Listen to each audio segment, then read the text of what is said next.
Hello everyone, welcome back to The Analyst by Vajiram and Ravi, dated 16th August 2024. Today again, we will be discussing some important topics that has appeared in today's The Hindu and The Indian Express newspapers, which are very relevant for your exam. In our first topic, we'll look into various highlights from Independence Day celebrations. After that, we'll look into various aspects of Uniform Civil Code. After that, we'll look into various dimensions of air pollution, some causes and possible solutions. Then we will learn an important topic of economics, that is minimum support price. After that, we'll try to decipher some basic details about an important scheme of Government of India, that is PM Kusum scheme. Then at the end, we will look into some prelims snippets which will help you in excelling your prelims exam. So stay tuned. So, in our first topic, we'll look into various highlights from Independence Day. The context of this topic is that the 78th Independence Day was celebrated throughout the country with great fervor. This particular topic pertains to syllabus of your UPSC prelims, current events of national and international importance, and syllabus of your GS paper 2, government policies and interventions and constitutions. So, the 78th Independence Day was celebrated, and this is a national festival that marks India's liberation from the shackles of British rule. The theme of this year's Independence Day was Viksit Bharat at 2047, the year when India will complete its 100th year since the independence it got in the year 1947. This Viksit Bharat theme, or the Developed India at 2047, envisages a comprehensive development across various sectors, whether we talk about the infrastructure or the social sectors like education, health, etc. This economic growth doesn't only about the numbers, doesn't only about the quantitative, but it talks about the qualitative growth. It talks about the social progress across various sectors like health, education, etc. And it also calls for a sustainable development, where the developmental aspects is not only looking into the human aspects, or it is not about the citizens only, but it is about the overall development of environment, animal and everyone else. This year's Independence Day also embodies the collective aspirations of people, which calls for a prosperous, inclusive as well as resilient India.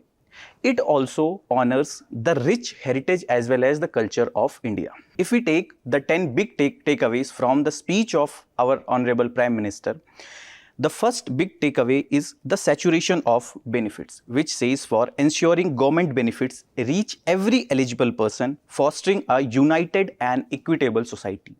What does it mean? That whatever the benefits are coming from the Government of India, whatever the major schemes that are being run by the government, there should not be any inclusion and exclusion errors. There should not be ghost beneficiaries. There should not be leakages or corruptions. Actual beneficiaries should get the fruits of the schemes that are run by the government. Then the second big takeaway is the Jan Bhagidari, or the citizens' participation and ode to the participation, which highlights the transformative power of inclusive citizen in shaping a developed India. It calls for providing a citizen-centric governance. Then the third is the reforms in the governance, which mandates 2 reforms per institution annually to boost the governance and drive national progress. It calls for improving the governance, where the top-down approach instead of top-down approach, the down-to-top approaches or bottom-up approach is followed. The citizens' participation is increasing. Then the fourth big takeaway is welfare beyond caste and religion. Caste is a hierarchy which is actually based on birth. And India has suffered a lot due to caste-based politics as well as the issue of the caste. So, Prime Minister emphasized on this point that we should move against the caste-related issues and transcending barriers to provide equal opportunities and resources to all, driving inclusive growth. It calls for realizing the vision that is envisaged in our fundamental rights like Article 15, which calls against the discrimination on the basis of religion, race, caste or place of birth. Then the fifth big takeaway is strengthening higher education, where it calls for expanding the domestic education with 75,000 new medical seats to reduce the reliance on overseas institutions.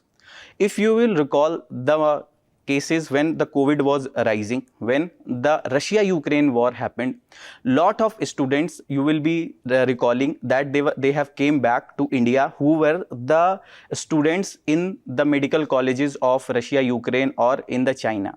The reason for that is the bigger reason for that is in India there is lack of medical seats, and the affordability is also one of the biggest issue. So the Prime Minister emphasized that we need to increase the seats in the medicals, and also we have to establish several other new institutions.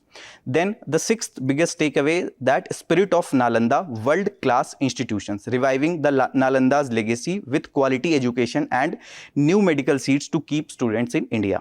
Then the seventh is a skilled India for Viksit Bharat, prioritizing skill development across the sectors to build a skilled workforce for India's global impact. And in this regard only, the Chief Minister of Andhra Pradesh have called for a skill census which is needed in India as present, that will help in mapping the skill sets that our present workforce have and what is required by the industry. That will help us in better industry academia collaboration, better industry academia linkages. It will also help us in developing that skills that is needed by the industry. For example, demand of industry at present is the skill sets with the workforce should have Internet of Things, artificial intelligence, machine learning. But our skill set, our workforce do not have this skill sets. So we need to prioritize that. Here, whatever the schemes are being run by the government, like Pradhan Mantri Kausal Vikas Yojana, etc., the better enforcement of those schemes are needed, as well as a proper oversight mechanism should be also there to implement those schemes properly. Then Design India, Design for the World. This envisages for positioning India's design and innovation as global benchmarks from technology to textiles. Then the ninth major takeaway is secular civil code, which advocates for the Prime Minister says that there is need for a secular civil code to replace the outdated communal laws and advance toward a unified modern India. And this is one topic that will be our second topic, and we will be looking into the various aspects of uniform civil code in very detail. Then the 10th biggest takeaway is induction of fresh blood in politics, where the Prime Minister calls for bringing at least 1 lakh youth without political family backgrounds to end dynastic and caste politics and foster the growth. The caste-based issues has been one of the important aspects that has been plaguing India in realizing its true potential. That this has been hindering the economic growth as well as the political participation also. And if you'll see the latest data, the women representation has been also very low. For example, only 74 members are part of the current Lok Sabha. 74 women MPs are part of the current Lok Sabha. And there has been a tendency that the son of the king was only becoming the king. For example, the people who were already the member of parliaments or member of legislative assemblies, their sons, daughters or their family members were becoming the future member of parliaments or member of legislative assemblies. And in this regard only, the Prime Minister says that we should break the cycles of this caste-based politics, the dynastic politics, and we should bring the fresh blood in the politics. This will also help in bringing new ideas, new innovative ideas in the country. Next, if we'll talk about various events that happens in the India on the day of Independence Day, the arrival of Prime Minister happens at the Red Fort, and that leads to commencement of the Independence Day celebration at the Red Fort. Then guard of honor is given by the armed forces as well as police forces, which shows the discipline and the unity in the armed forces. Then hoisting of the national flag happens. This is done by the Prime Minister. After that, national anthem happens, and then the Prime Minister's speech happens, where he calls for various achievements that India have achieved and whatever the future goals that are being set by the government. Now, a basic difference between flag hoisting and flag unfurling. The hoisting happens on the Independence Day, and it is done by the Prime Minister of India. And this flag hoisting ceremony happens at the Red Fort. What does it signify? It signifies the creation of new nation, breaking the shackles of the colonial India. It is the new birth that India have taken after the 1947. Here in the flag hoisting, what happens? The flag is tied at the lower level in the pole, and now this is risen by the Prime Minister at at the top and then it is unfurled. Whereas the flag unfurling done on the Republic Day, and the President of India unfurls the national flag, and this flag unfurling happens at the Kartabya Path or the India Gate. Then it defines the open era for country as a sovereign democratic republic, or it also signifies the day when India adopted its constitution, that is January 26, 1950. If we talk about the various aspects of national flag, why I have taken this topic, that in past few years UPSC have asked various questions on various dimensions of national flag. The hoisting, use and display of Indian national flag is governed by two laws mainly. One is the Prevention of Insults to National Honor Act 1971 and the Flag Code of India 2002. The Flag Code of India 2002 says that the flag should occupy the position of honor. A damaged or disheveled flag shall not be displayed, and it also gives various other do's and don'ts related to the national flag. There has been one amendment done in 2021 which allows the polyester or machine made flag, and again in 2022 another amendment was done which allows flag to be flown day and night.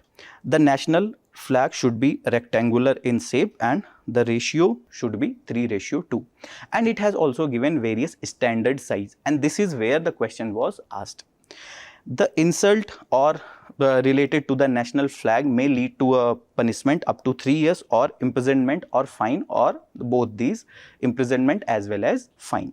Now if we talk about history of our national flag, in 1906 first unofficial flag of India was adopted. Then in Berlin Committee the Indian flag that was raised by Bhikaji Cama in 1907. After that, in 1917, the flag that we used during the Home Rule movement, this was the flag. And then in 1921, this was the flag which was unofficially adopted in 1921. In 1931, this was the flag which was adopted instead of the wheel chakra which is at present. This was the Gandhiji's symbol of charkha. And then this flag was also the battle ensign of Indian National Army or INA. This is the present tricolor flag of India, and this flag was designed by Pingali Venkaiah at Madanpalli in Andhra Pradesh. Now, this is the standard size of the flag that is given in this flag code 2002, and the ratio, that is length to height, should be 3:2. Then this is the question that has been asked in 2021 prelims. With reference to Madanpalli of Andhra Pradesh, which one of the following statements is correct? Option A, Pingali Venkaiah designed the tricolor Indian national flag here. Pattabhi Sitaramaiah led to the Quit India movement of Andhra region from here. Rabindranath Tagore translated the national anthem from Bengali to English here. And Madam Blavatsky and Colonel Olcott set up headquarters of Theosophical Society first here. Answer was C here. Rabindranath Tagore translated the national anthem from Bengali to English here. Now this is one such question which students find what out of box completely. But you can see this question was asked from NCERT itself. Now it is up to you to search that this Madanpalli is given in which class NCERT. Now second thing is, you can see this the reference of Madanpalli was in this particular question, and this was the question that was asked in year 2023. Now from this particular two questions we can come to this particular conclusion that national flag is one of the important theme from which UPSC have asked various questions in the prelims exam. Obviously the context of asking question from this 2023 prelims was that the flag code was amended. Here the question says that consider the following statement in respect of national flag of India according to the flag code of India 2002. Statement 1 says that one of the standard size of national flag of India is 600 mm into 400 mm, which is incorrect. And statement 2 says that ratio of length to the height width of the flag shall be 3:2, which is the correct. So statement 1 is incorrect and statement 2 is correct. So option D was correct here. Now by simple logic, if you will apply the logic only, you will see that the ratio here in the first statement is also 3:2 only. But if you look into these standard sizes that are given in the flag code of India, 600 mm into 400 mm is not given in the flag code here. Now, this is one such question where it will be very difficult for you to apply logic, and that is where this one statement was incorrect and the statement 2 was the correct option was D. So these are some of the kind of the question where your logic will not be able to reap you proper fruits, reap you proper positive marks. Moving further, if we look into the historical background of Independence Day, before August 15, 1947, the colonial rule was there, and its people were engaged in a prolonged struggle for independence. Our people were engaged in a prolonged struggle for independence, starting from they came as a company to have trade in India. This long fight have also led to immense sacrifices from leaders and citizens also. Various key movements that were involved in India's independence struggle were, for example, non-cooperation movement, civil disobedience movement, and Quit India movement in 1942. After the Second World War, what happened? The British government was weakened both financially as well as geopolitically, and the resources were strained, and that's why they were pulling out from the major of its colonies. And this is the reason why after this Second World War, the Britishers were more inclined to grant India Independence Day. The path of independence was formalized through negotiations, various channels has been used, and this had helped in culminating into Indian Independence Act of 1947, which partitioned British India or the British colony into two dominions, that is India and Pakistan. On the midnight of August 14-15, 1947, India officially attained independence, and Jawaharlal Nehru was our first Prime Minister who delivered his iconic Tryst with Destiny speech, symbolizing the birth of new nation. If we look into the significance of Independence Day celebration, it emphasizes on the point that is commemoration of freedom, whatever the struggles that has been done to honor those struggles and sacrifices. Then also honoring the sacrifices of various leaders, various freedom fighters. Then also to envisage a national unity and pride in our India, honoring the various rich heritage and the culture of India. And it also is the occasion when we celebrate our achievements, whatever the achievements we have done in past few decades as well as in past 1 year. Then it also helps in cultural and historical reflection. We calls on the various significant events that has happened, various cultural aspects, various cultural programs that are celebrated, whether it is at the school level, college level, or at the national and state level. So it also helps in revitalizing, revisiting our cultures. Then it also gives inspiration for our future goals. For example, this year theme, that is Viksit Bharat at 2047 or Developed India by 2047. This is one goal or inspiration that India has taken to fulfill by the year 2047. Then it also is the place where we focus on public engagement and patriotism. Now a mains practice question related to this particular topic: discuss significance of Independence Day celebration in India from mere commemoration of freedom to a platform for showcasing national achievements and addressing contemporary challenges. Our second topic is Uniform Civil Code. The context of this topic is that Prime Minister of India calls for a secular civil code in his Independence Day speech from the Red Fort. This particular topic pertains to syllabus of your GS paper 2, fundamental rights and directive principles of state policy. Let's first try to look into basics first. As per Uniform Civil Code, this is a code where all sections of society, irrespective of their religion, shall be treated equally. What happens? There are two types of crime. One is civil wrong or civil crime, and second is the criminal wrong or criminal matters.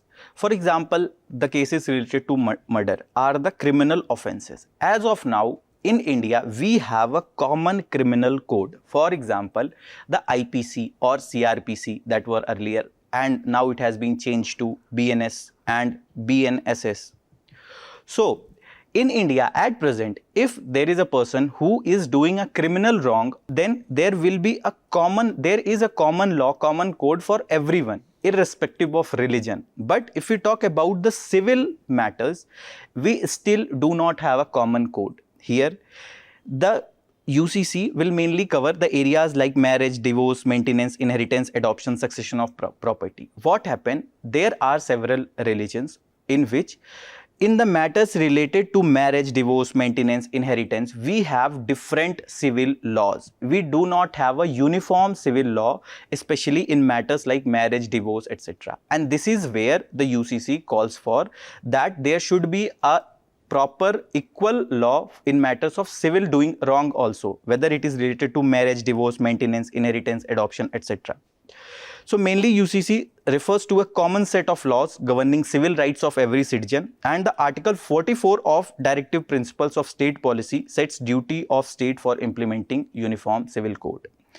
If we look into the timeline, in 1947, UCC was sought to be enshrined in the Constitution of India as a fundamental right by Minnu Masani, Hansal Mehta, etc. In 1948, the Article 44 of Indian Constitution sets implementation of uniform civil laws, which is the duty of state under Part 4. In 1954, the passage of Special Marriage Act provides permission of civil marriage above any religious personal laws. Then in 1956, Hindu Code Bill passed dividing personal laws in common Indian citizen as well as in Muslim community. Then in 1986, Rajiv Gandhi's government brought in the aftermath of Shah Bano case, brought it whatever the law they brought that has widened the differences between the civil rights. And then in the President Dr. Abdul Kalam also supported this idea of UCC in the year 2003. In 2015, the Supreme Court asserted the need of Uniform Civil Code. Basically, this Uniform Civil Code is based on the premise that there is no connection between religion and law in modern civilization. Now, if we talk about issue of Uniform Civil Code before 1947, the Lex Loci report of October 1840, which says that it stressed the importance and necessity of uniformity in the codification of Indian law relating to crimes, evidence and contract. Then the Queen's 1859 proclamation, which promised absolute non-interference in religious matter. And after 1947, when this issue of Uniform Civil Code came, the eminent personalities like Jawaharlal Nehru, Dr. Ambedkar have pushed for a Uniform Civil Code throughout the India. Now, if we look into various arguments in favor of Uniform Civil Code, the first and most important is the gender equality that this Uniform Civil Code might provide. What is happening at present, there are few communities where there is no equal footing, especially with regard to gender. There are some of the practices which are detrimental for the growth of gender, whether it is related to the divorce, maintenance, etc. So, the experts believe that if there will be a Uniform Civil Code, it will help in providing equality to all the women of India irrespective of their religion. Then it will also help in realizing our vision of secular India. It will help in fostering the secularism in India, because whenever there will be a common law, it will foster a secular and inclusive society. There will be no divide on the religious lines. It will also help in legal simplicity. There will be efficient justice delivery system. What happens as of now, as per National Judicial Grid, more than 4 crore cases are pending in India, and majority of these cases, a major chunk, substantial part of these pending cases are civil wrongs or the civil related cases related to divorce, maintenance, etc. So experts believe if we will go for a Uniform Civil Code, it will simplify our legal proceedings, and it will also help in reducing the backlogs in the justice system. It will also promote the social justice, equal legal treatment, and it will also eliminate the potential discrimination that various religious groups have to face. It will also integrate India, because it will improve the unity in India. There will be no discrimination based on the caste or any religion, and this will also help in realizing the vision that there should be a one secular national code for India. And this will also showcase the point, which is the sign of modern progressive nation, that it will help the society move forward and take India towards its goal of becoming a developed nation.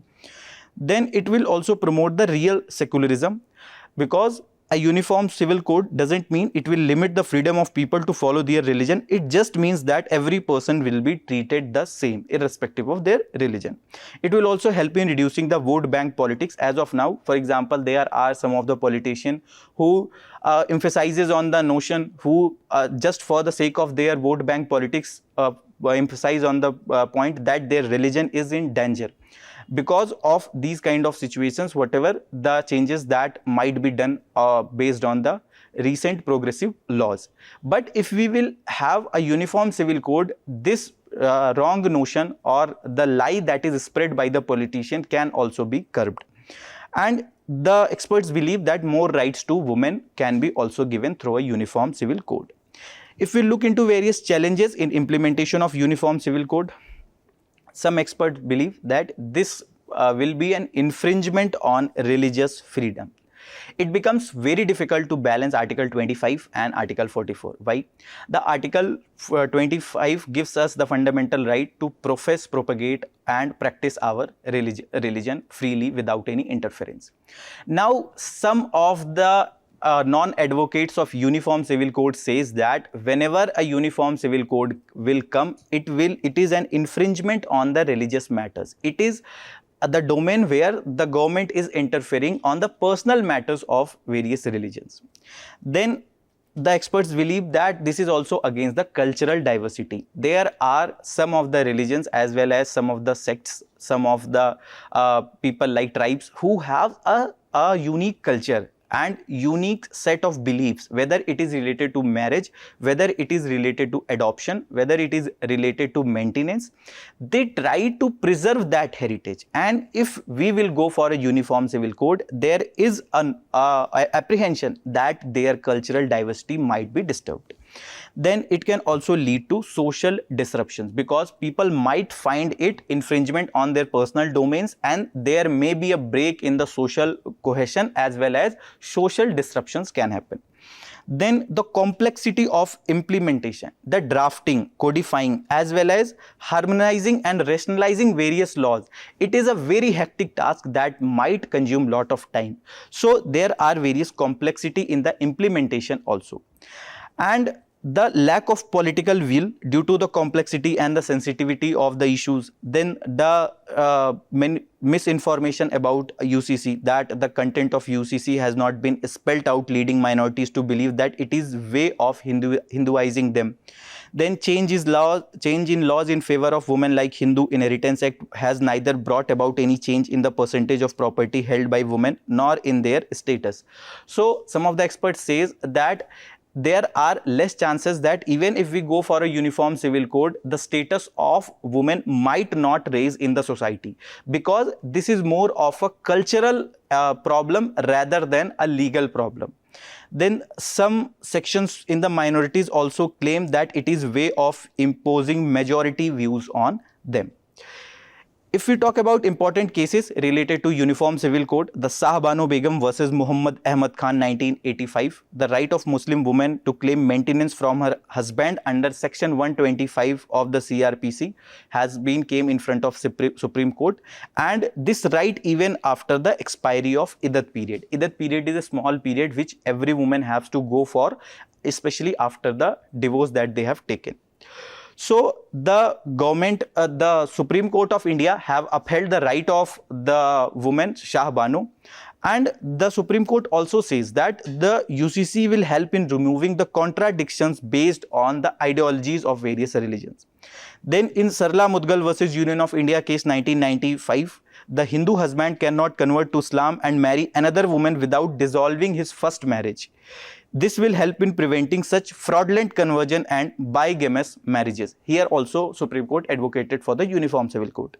Then in famous Saira Bano versus Union of India case 2017, the Supreme Court declared the practice of triple talaq as unconstitutional and violative of dignity and equality of Muslim women. And the Supreme Court says that the Parliament should enact a law to regulate the Muslim marriages and the divorces also. Then if we look into the way forward or what needs to be done, there is most important thing is that we need to develop a consensus. We need to build a consensus between every religious minorities.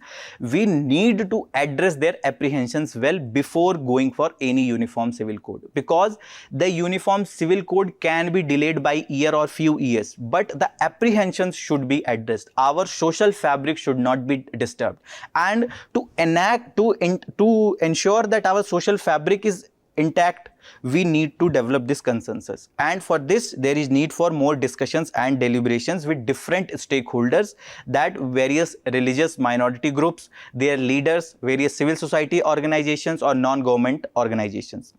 We need to understand that unity is more important than uniformity. The unity of India, social cohesion between Indian various religious groups is more important rather than a uniform law. And there should also be some of the provisions that can accommodate the cultural differences between the different religious groups. There is need to strike a balance, means we need to eliminate only those practices that do not meet the constitutional standards. Some of the suggestions: a progressive, broad-minded outlook is needed among the people to understand the spirit of such code. For this, more awareness generation is needed, more education should be provided, and sensitization program must be taken up. A committee of eminent jurists should be considered to maintain uniformity, and care must be taken not to hurt the sentiments of any particular community. And there should be such a code that should act in the best interest of all the religion. Matter being sensitive in nature, is always better if initiate comes from the religious groups concerned itself, that this demand should come from those religions itself. A mains practice question from this topic: India is a diverse country with multiple religions and customs. In this context, examine the challenges and opportunities in implementing a uniform civil code. The next topic is combating air pollution. The context of this topic is that a write-up has appeared recently showcasing the various aspects of traffic and air pollution. This particular topic pertains to syllabus of your GS paper 3, environmental pollution and degradation. If we look into this report of air quality global ranking of cities for 2023, which is released by a Swiss firm named IQ Air, in India, almost 83 out of 100 most polluted countries are located in India itself, which shows the poor abysmal conditions of the cities, especially with regard to the air pollution. Then a British medical journal says that air pollution led to death of over 2.1 million people in India in last 1 year. India has second largest numbers of the people affected by the air pollution, and this is the second number after the China. Over 99% of population breathes air that is poorer than the recommended WHO standards.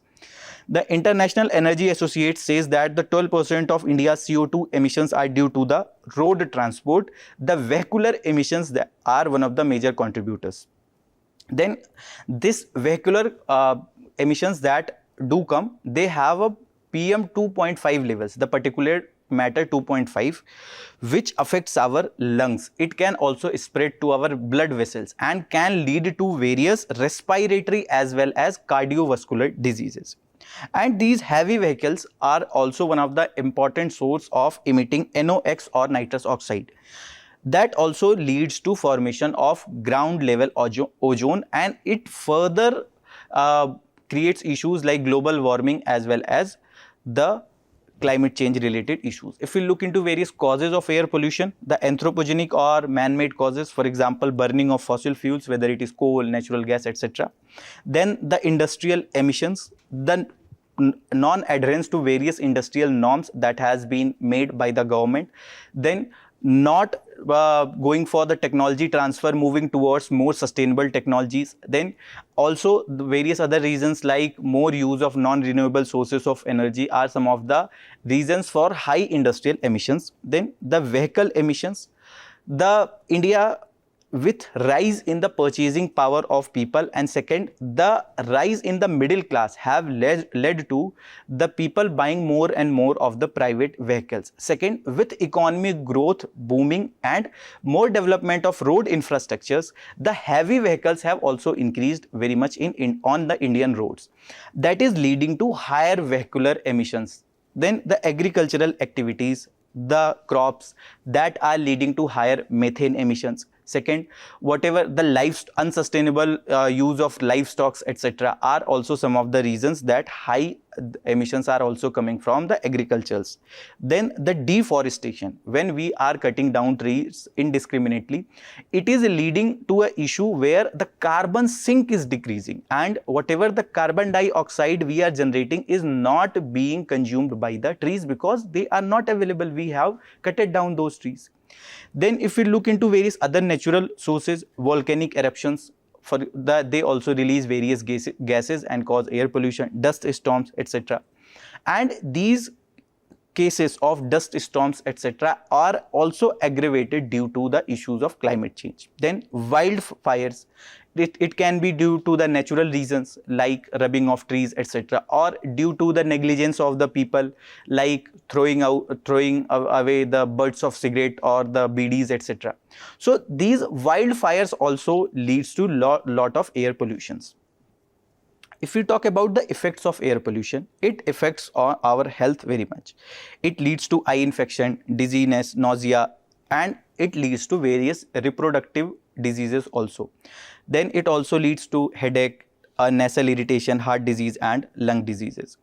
Then if we look into effect on environment, it can reduce the visibility and it can create smog. The smog reduces the amount of sunlight that reaches the ground, altering the overall temperature of an area. Ozone also reduces the plant productivity and kills plants that are sensitive to it, which affects the ecosystem.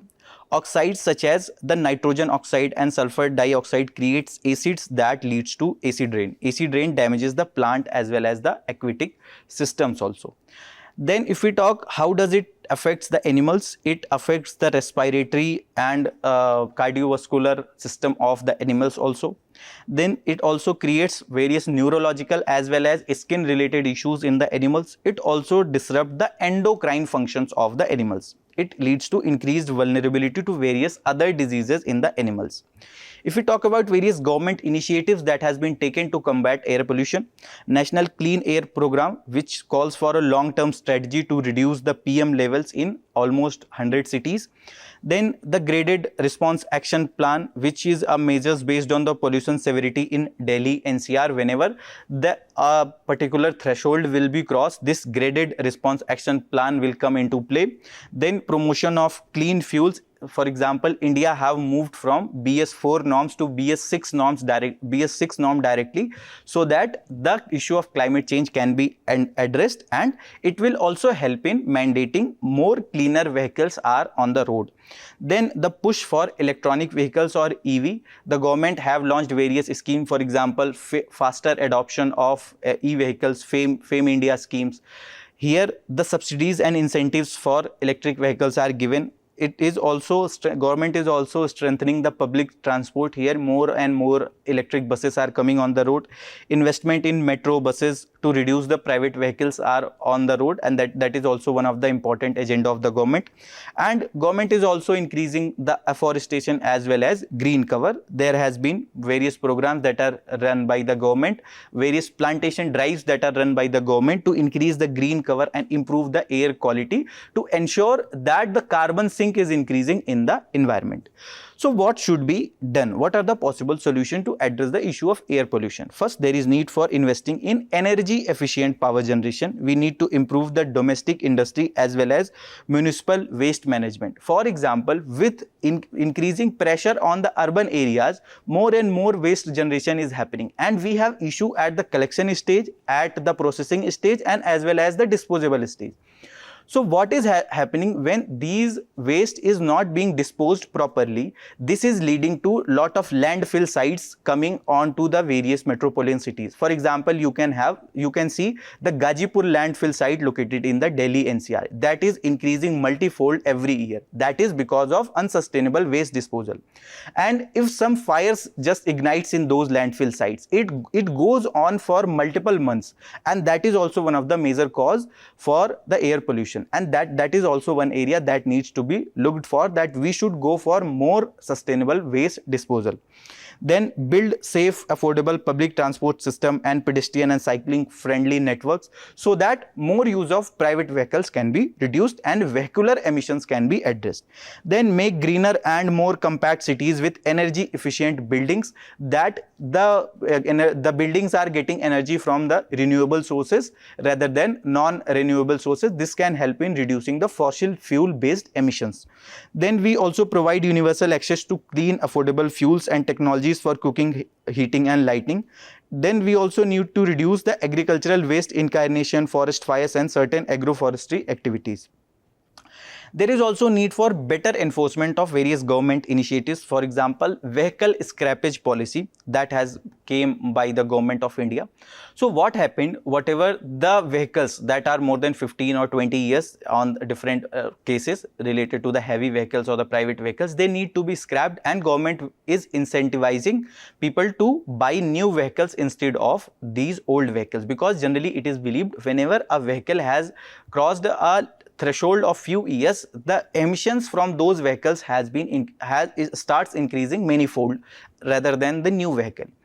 So some of the states haven't implemented very well this vehicle scrappage policy, and one of the major reason for that, because these states like Karnataka did not have proper infrastructure to completely implement this vehicle scrappage policy.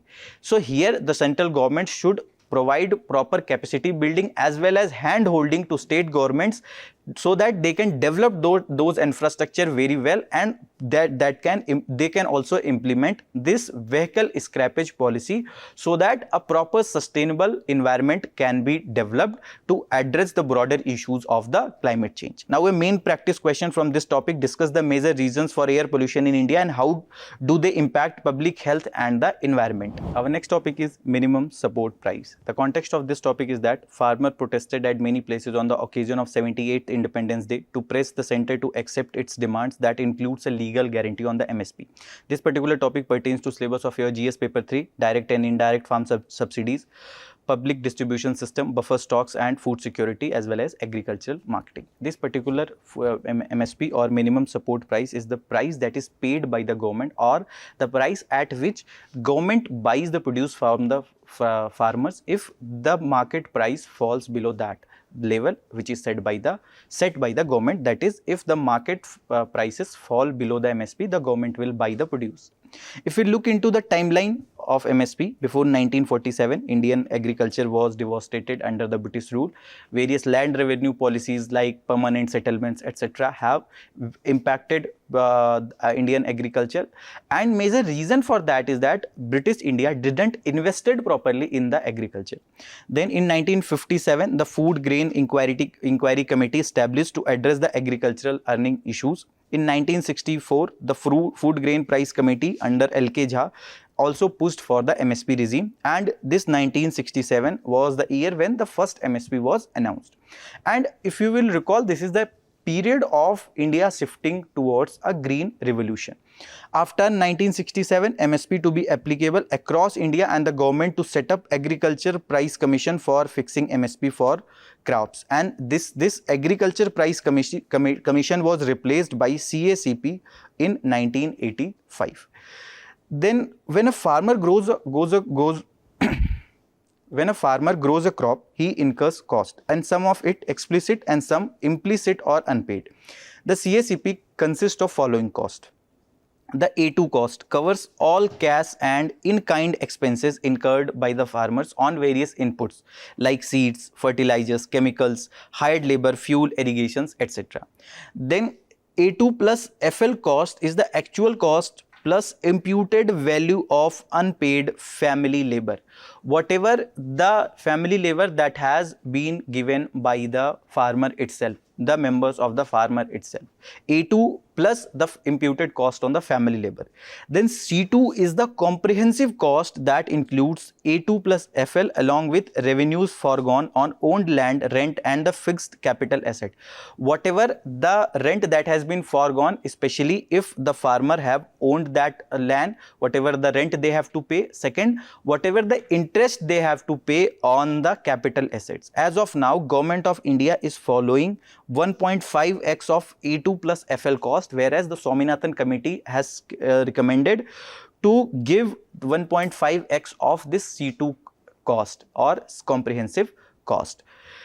If we look into various crops that are covered under the MSP, there are 14 Kharif crops and 7 Rabi crops. And if you look into the calendar year crops, they are 4. That is copra, dehusked coconut, jute and the sugarcane. For the sugarcane, government gives fair and remunerative price, that is FRP.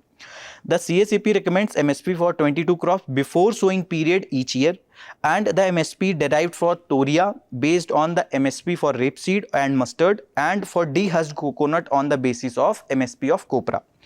And as I have said that FRP of sugarcane is also given, as well as FRP for sugar is also declared. Now, why there is a need for MSP, or what are the benefits of MSP? First, the social benefits, like it helps in ensuring the food security.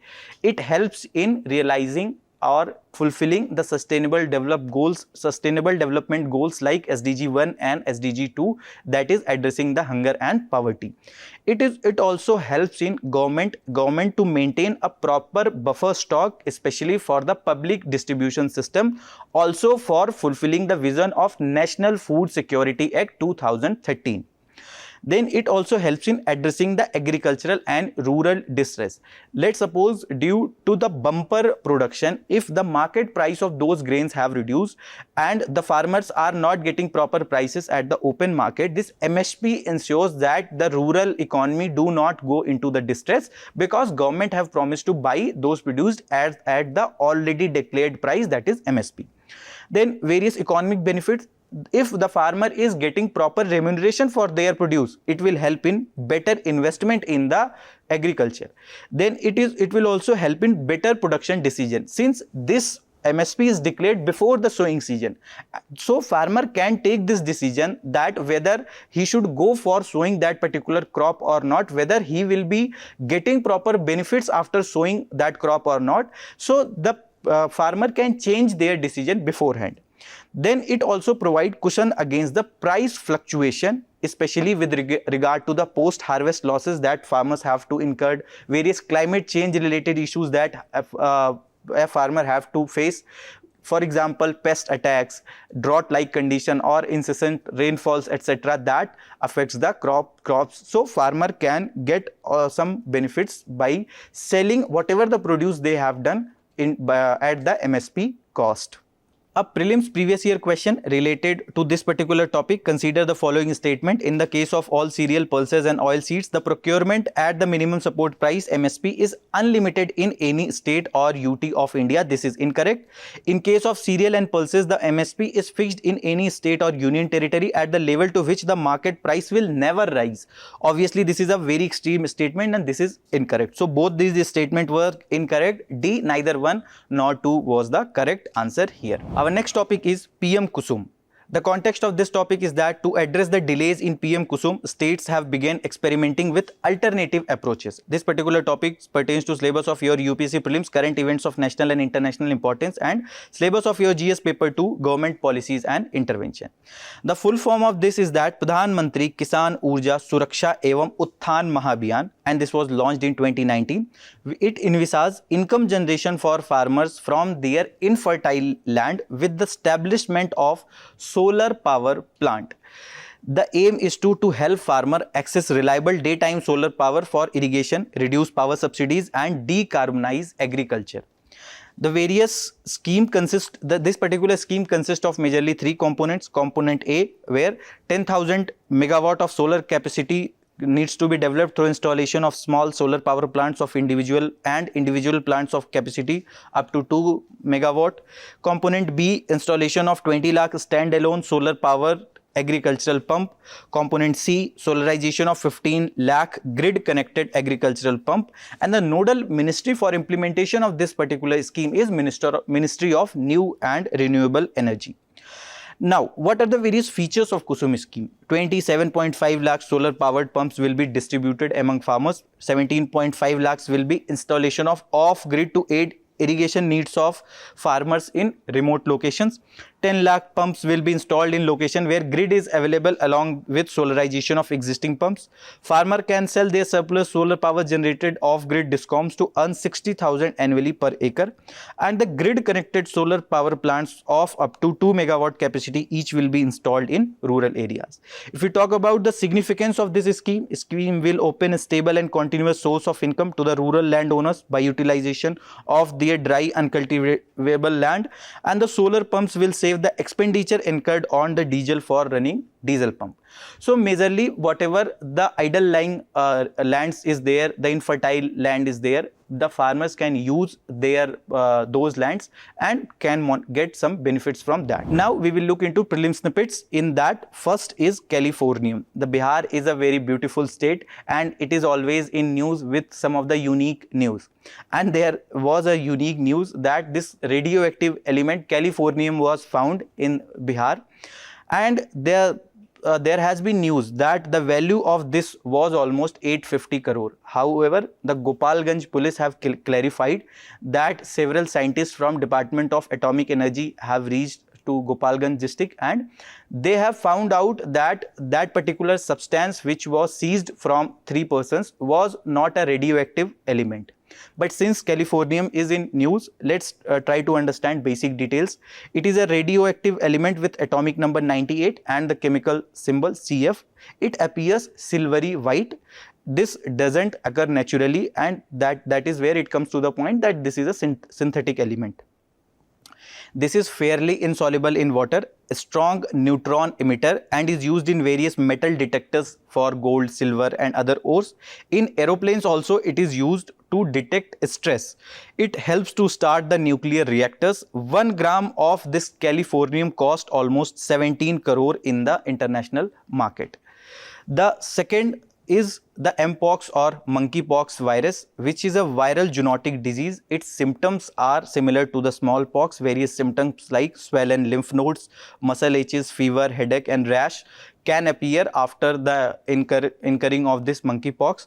This was first discovered in 1958 following 2 outbreaks of a pox-like disease in colonies of monkeys and led to name monkeypox. Recent outbreak have happened in Democratic Republic of Congo, and this is a new form. It have a lower death rate. Mostly transmission happens through the unprotected sex. Now next topic is CBI or Central Bureau of Investigation, which this body was set up after the recommendation of Santhanam Committee on Prevention of Corruption that came in 1962 to almost 1964. This is not a statutory body. There has been lot of confusion among the students that CBI is a statutory body, but it is not a statutory body. It hasn't been set up by a proper law or act of the parliament. It derives its power from the Delhi Special Police Establishment Act 1946. One of the major reason why government is not bringing any law to provide the statutory status to the CBI, because police is a state subject. Nodal agency in India for the Interpol is this CBI only. The motto of CBI is industry, impartiality and integrity. Nodal ministry obviously is Ministry of Personal Public Grievances and Pensions. This is also one area where students have lot of confusion that CBI comes under Ministry of Home Affairs, which is incorrect. The nodal ministry for CBI is Ministry of Personal Public Grievances and Pensions. Next topic is National Pest Surveillance System. The Union Government, basically the Agricultural Ministry, on Thursday, August 15, 2024, launched an AI-based National Pest Surveillance System, or abbreviated as NPSS. It helps farmers to connect with agricultural scientists and experts on controlling pests using their phone. Various benefits that it can give: it can reduce the dependence of farmers on pesticides retailers. It can help in inculcating a scientific approach among them towards pest management. The NPSS will analyze the latest data on pests using AI tools to help farmers and experts in pest control and management. That was all from today's Analyst. I hope you liked the session. Thank you very much. All the very best. Keep studying.